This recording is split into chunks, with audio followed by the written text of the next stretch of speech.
Welcome to So What, the Marketing Analytics and Insights live show. This is Chris and John here this week. Katie is out in the backwoods of Vermont, I believe, trying to lasso unicorns or something along those lines.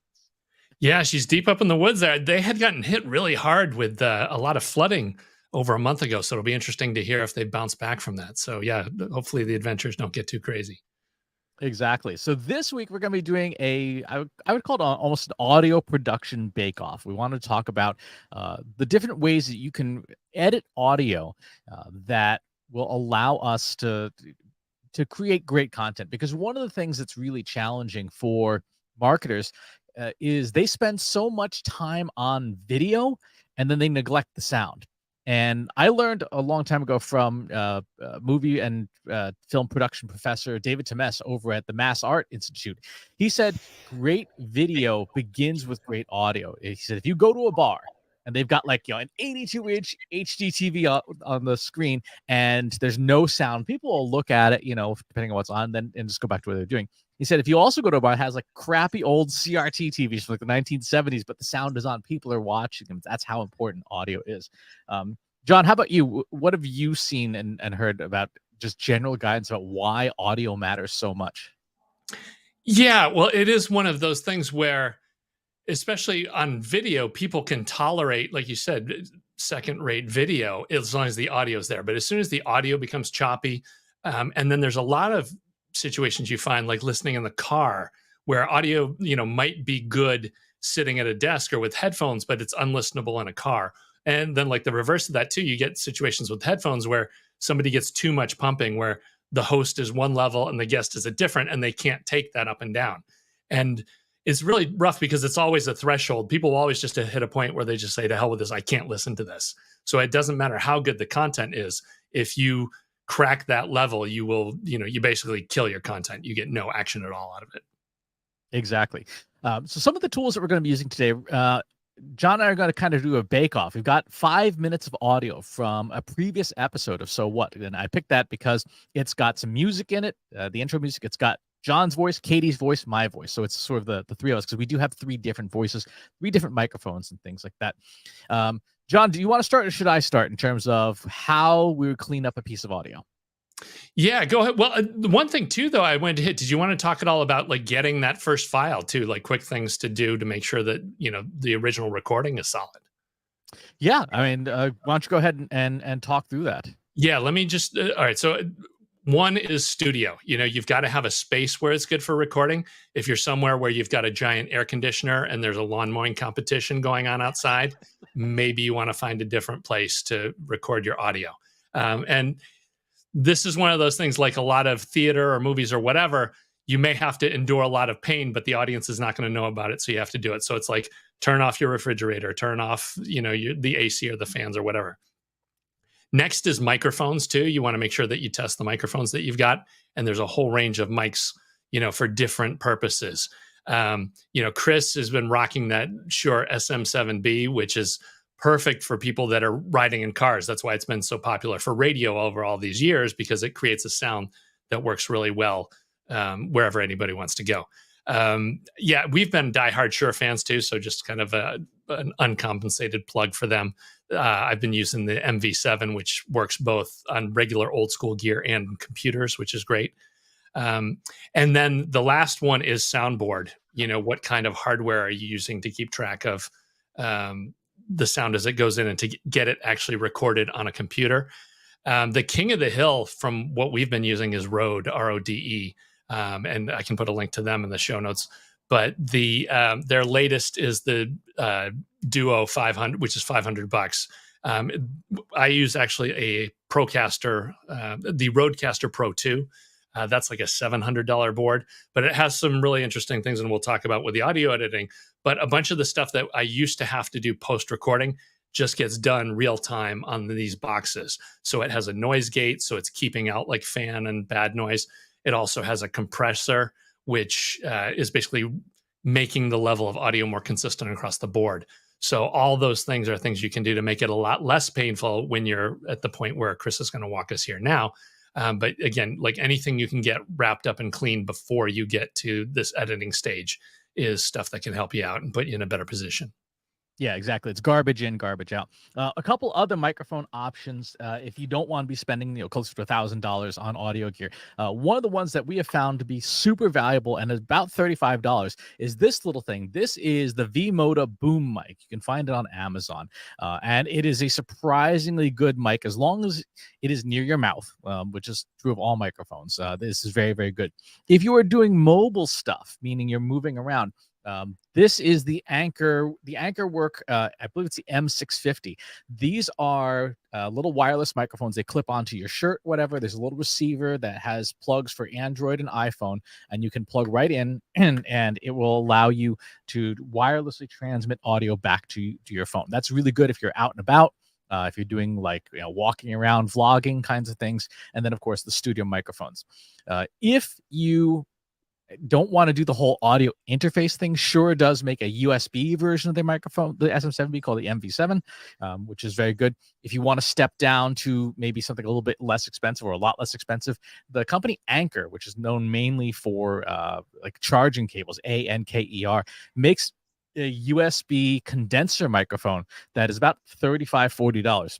And if you're just getting started with podcasting, with vlogging, whatever, and you're not sure that you want to invest heavily in it, that's a really good mic to start. The sound is good.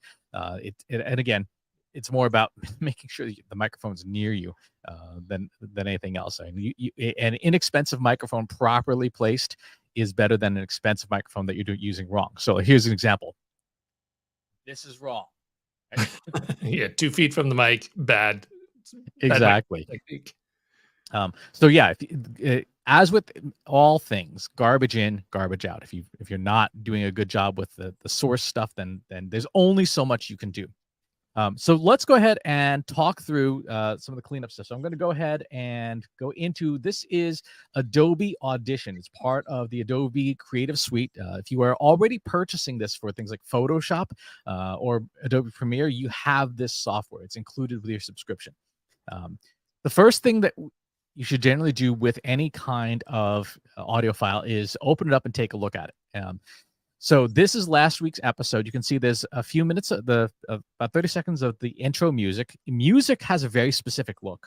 And I have this set on both waveform and spectral frequency display. Spectral frequency display tells you sort of the frequencies throughout, and you can see the music occupies quite, sort of top to bottom, all the frequencies, whereas voice looks very different. Voice is sort of in the lower register here. There's sort of an absence way up here.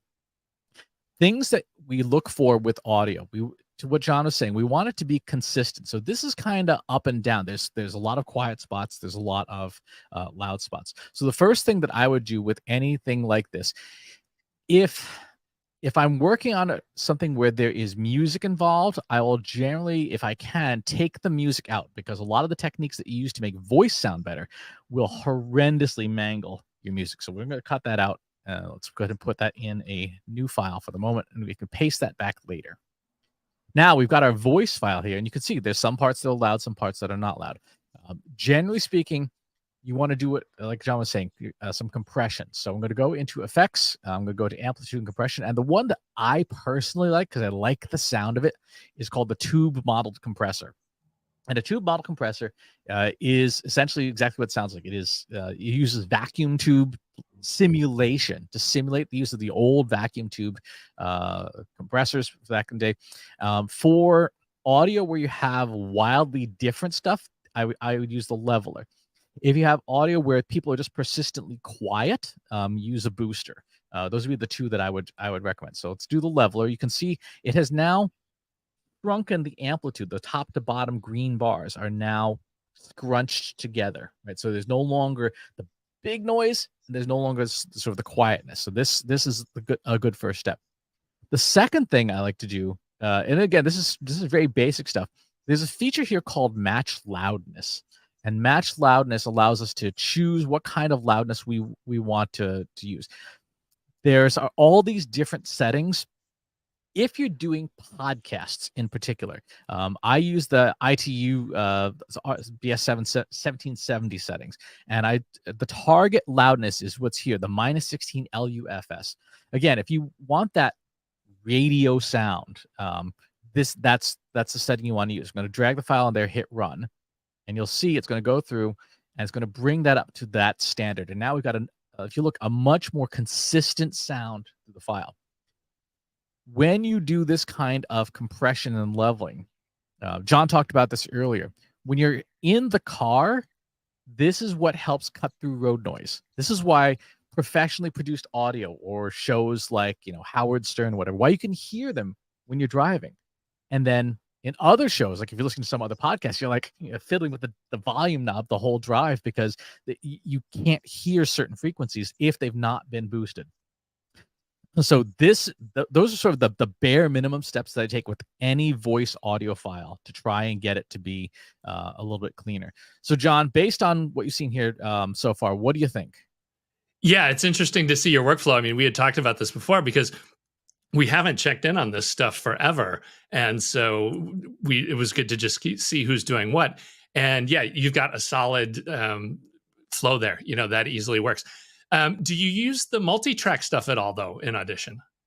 I very rarely use multi-track. I will do that if I'm synchronizing audio tracks for the most part, but for the most part, I don't really use that. I usually typically work in a single file.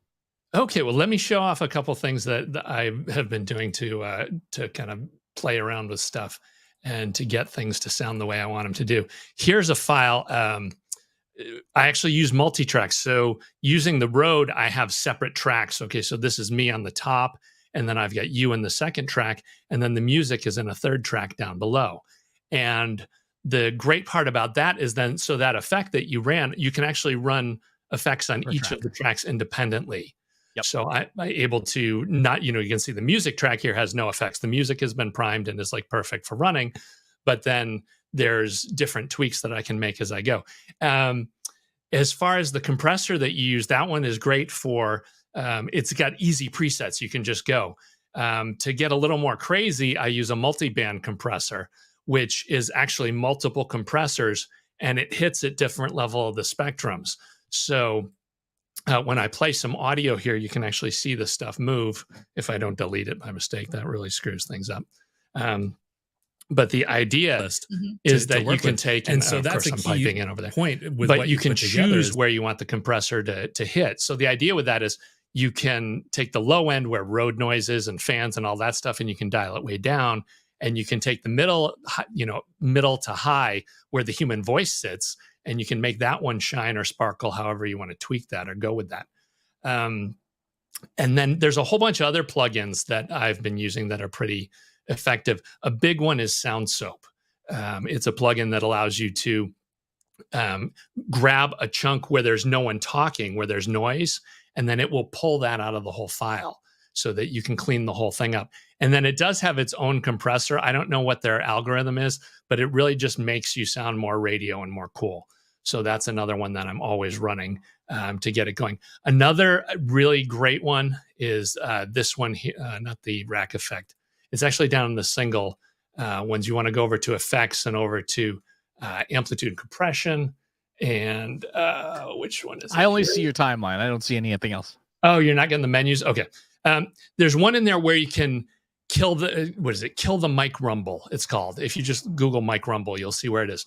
But this pulls out that frequency of when people bump the microphone or bump the table or do something that's kind of more of a plosive sound that you don't want. You just run that once and it just pulls them all out of the whole file. They just all go away. And so there's two levels of that. You can just click through to the wave and pick sections and make those go away. But I just have that filter running for the whole thing all the time. You just kind of run it once and then you're good to go. So let's see, multi-band compressor. Oh yeah. So noise gate is something that the Rode boxes do, but that's another filter where you can say, hey, any sounds below this level, just drop it to 0. Don't make those sounds come through at all. Don't let the mic kick in until it goes above a certain level. And so that's great for, again, road noise, background fans, any kind of weird hums or hisses. You can just say, okay, hey, below that point, go ahead and kick those out. A problem with that, a thing to keep an eye on, though, with that, and this goes back to what we talked about with, getting clean audio from the front.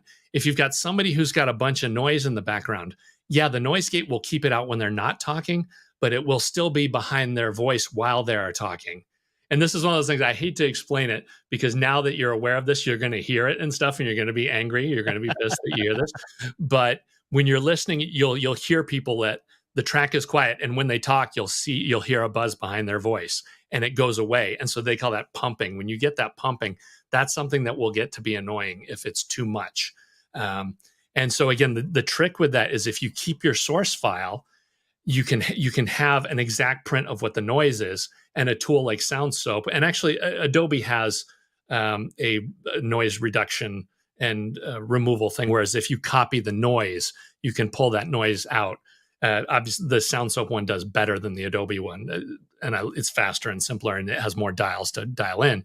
But if you keep the source file and keep the source noise, you at least have a chance of cleaning it up to a bearable level as you go. But so yeah, between SoundSoap, other plugins, some multi-track tricks. Oh, one other thing that I wanted to share that is huge for all this too. Let me share this. You can see I actually use a device called the Tourbox. Let me stop that and share this so you can see what this thing looks like. The idea with this is it's another input tool. So you have it, it's USB just like your keyboard. But the idea is, instead of having your hand on the keyboard and remembering these 3 or 4 or 5 keystrokes, for example, there's a cut that I use that it deletes a chunk of the track and it merges it back together. So like if you have 3 or 4 words you want to get rid of, you just select and click and it's gone. On the keyboard, that's like Control-Shift-Delete. But I have that mapped to just this single button on the right side. So I just click that and it goes. And then I love you've got that wheel there, so you can zoom in and out just by turning. You don't have to click to zoom in or out or go. And then the other up and down wheel is a different one that can do amplitude. I can do volume up and down with that other one. And so that saves me a lot of keystrokes by having that. I can literally get to the point where now when I'm editing, I have one hand on this Tourbox and the other one on my mouse to move around, and I'm not using the keyboard at all. And that cuts the time in half. The other trick with that one is this D-pad for gamers. You'll recognize in the bottom middle there. You've got 4 keys in 4 directions. I've got that. The right one will speed the track up by 20%. So if I'm in a section that I know is good, I can bump it up and have that running at 1.5 speed or 2 times speed. And so now the time you spend editing drops through the floor. I can do a 20-minute file in 12 minutes or so, because I can skip through the stuff that I know is already good. But yeah, that's another tool that really can speed up your workflow and take a lot of the pain out of it. Nice. A couple of the more advanced tools that I use are tools that you can use for getting a specific sound. So there is a Python library called Matchering. So what Matchering does is you give it a reference sound, like, hey, I want something to sound like X. Right. This script is available. You can get it if you're familiar with Python. You can just install it from pip, I believe, or you can get the source code right from GitHub. What this does is you will say, I have this sound that I like. Maybe it's a sound like NPR, for example, and I want my audio to sound more like that sound if possible. So I'm going to go ahead and let's that away. So let's start with our So What episodes. This is the So What episode that we were just editing not too long ago. And let me just bring in so you can see what an NPR style reference file looks like. And so you can see, if I just toggle back and forth, look in the spectral analysis part in particular, you can see the colors in here are not quite as bright as they are in the NPR file. So let me go ahead and spin up Matching here. Python match.py source. Our source file is our So What episode, and our reference file is the NPR reference file. And what this is going to do is exactly as advertised. It's going to try and look at both of these files, and then it's going to try and remaster the audio from our So What file into the perceived audio settings of the NPR file. And again, this actually, believe it or not, works best with music. We're not going to do that here, but it works best with music. If you just recorded a track and you want it to sound like Aerosmith, right? If you want to from one of their albums, you would use this to essentially reblend all of the music. So I'm going to go ahead and let's demonstrate. Let's just show what that waveform looks like. So there is, if I just toggle back and forth, you can now see this looks a lot more like the NPR file, right? So it really does a nice job tuning it. Now, there's another tool that you can use if you've just run into a huge problem. So I'm going to play just a little bit of this sample audio here. I'm going to just listen to this. Ready? Has female-led shows. They allowed Dickinson to actually wrap up, which, given everything else that happened this week, was. So that's from an iPhone. That audio file is from an iPhone. It does not sound great. You can see here the file looks. Those colors here are really not great looking. There's a lot of variation. This is not a good example of what you'd want something to sound like. Adobe has a tool. Again, if you are an Adobe subscriber, you have this thing called Adobe Podcast. This is Podcast in Hand. It can take up to 1 hour of audio, 500 megabytes. And what it will do is it uses generative AI to listen to the source audio and re-synthesize it as studio audio. Now, it still has to be comprehensible. Like, you can't feed it total garbage, but it does work if you've got if it's good enough. So if you look at what produces as the output, it looks much better. It looks much cleaner. I'll play a sample. Already has female-led shows. They allowed Dickinson to actually wrap up, which, given everything else that happened this week, was. So that's my voice, but it's been synthesized. It has been rebuilt with AI to be a sort of represent a studio quality microphone. This is also good if you are someone who right now all you've got is your phone, right, and you can't afford more gear. You can still use the voice memos app on your phone, record your audio as best as you can, and then feed it through a tool like Adobe Podcast that will strip it back down to its elements and rebuild it using AI. You can tell that it's been rebuilt. There are little audio artifacts along the way, little things in the voice like, that's not quite natural.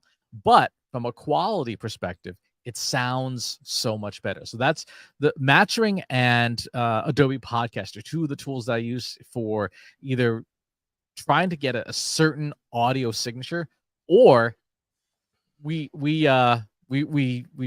really hosed the recording. Like if you've ever recorded a talk at a conference, for example, and you forgot to select the correct microphone, and you basically just got iPhone audio from the room, you can recover a good amount of stuff with Adobe Podcast. I actually did this with some recordings of some talks from years ago when I didn't have the wireless lavaliers and stuff. And this, it had that big boom, echoey, conference hall sound. And Adobe Podcast was able to reconstruct it back into studio quality audio. Yeah, that is another plug for always have a folder, an archive of all your original source files. Because there's stuff now that people had considered dead and lost, and 15 years later, there's audio tools that can actually fix it and make it sound much better and get around it. So that's all good.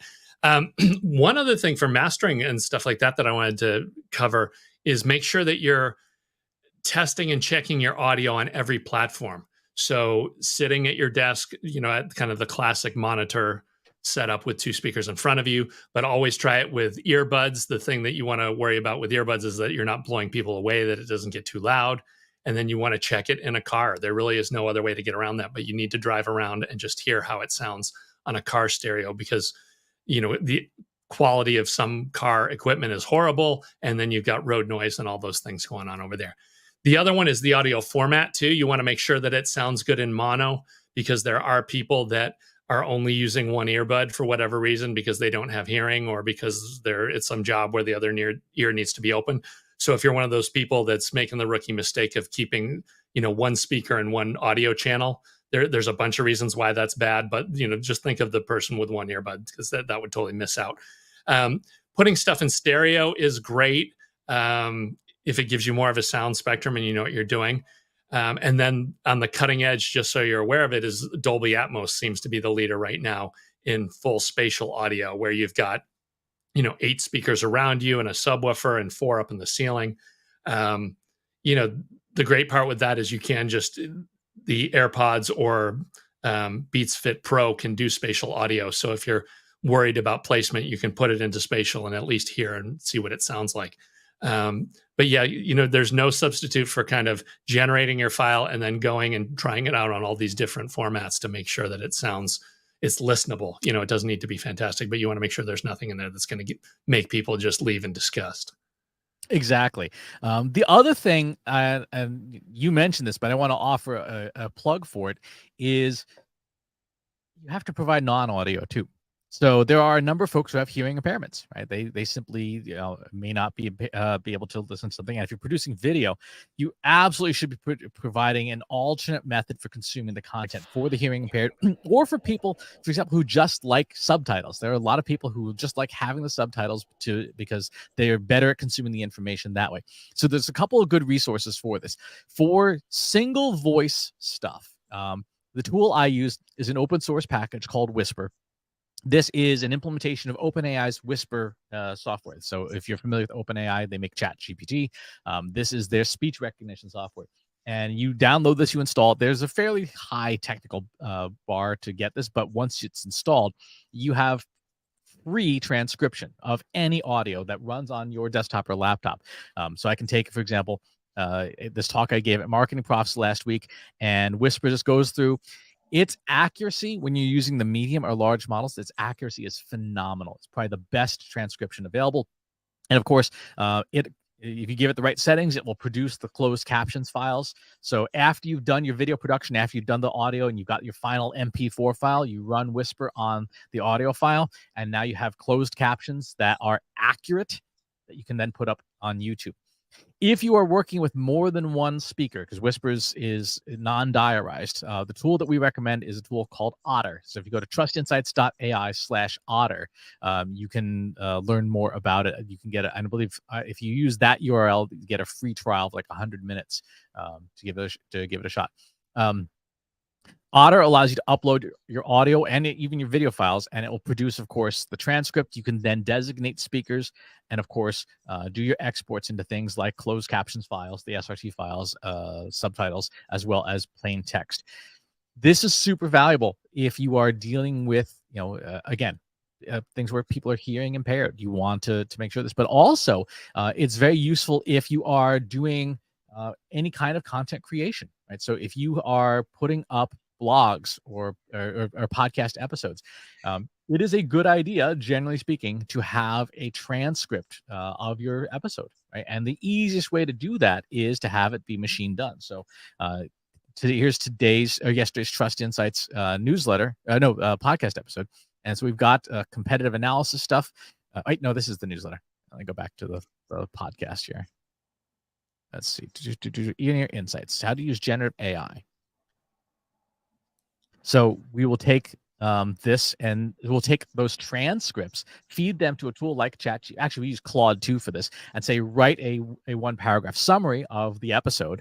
And then down here, of course, you see the machine-generated transcript. This comes right out of Otter, and it provides all this content on the page. So not only are you serving those people who have a hearing impairment, but you're also feeding the content beast for all these engines. So it's really important to make sure that you're providing non-audio options for your audio.